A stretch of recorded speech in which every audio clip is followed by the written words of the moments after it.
Happy Mental Health Monday! I'm doing this on a Sunday night because I have a super busy Monday, but I wanted to talk a little bit about the notion of success in relation to mental health. Success as a principle is very elusive, but when you have mental health challenges on top of it, it can seem like feeling successful or being successful is almost impossible. The United States is arguably one of the most success-obsessed countries in the entire world, and probably one of the most mentally ill. And this is very fascinating to me when I see this playing out in mental health Instagrams, where they'll say things like, gold star for getting a shower, or it's okay if the only thing you could do today was put on pants. But we live in a society that actively pushes this idea on us that you need to be a successful career person with your own house and a family by age 30.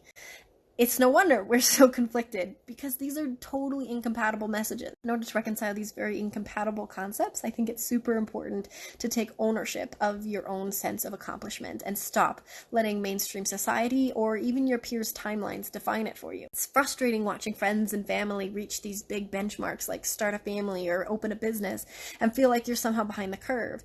But it's super important to just step back and say, you know what, that's great for them. They're on their timeline. I'm on mine. And my concepts of success and my goals may look different than theirs, and my roadmap to that is going to be completely different than theirs.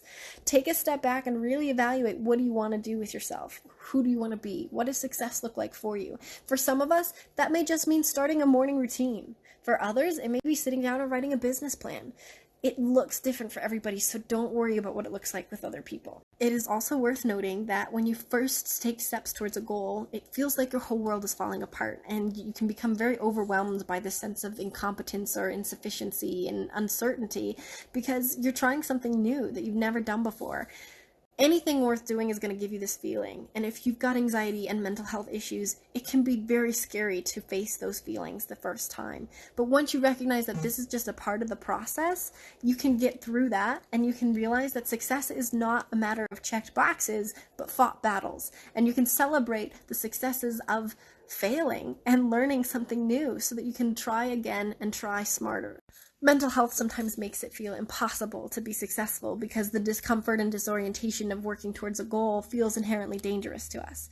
But if we put that aside and realize that that's just the way the process works, and recognize that failures, flubs, and incompletes along the way are true markers of success and accomplishment, I think we'll realize that success is a lot closer than we think, and mental health does not need to be an obstacle.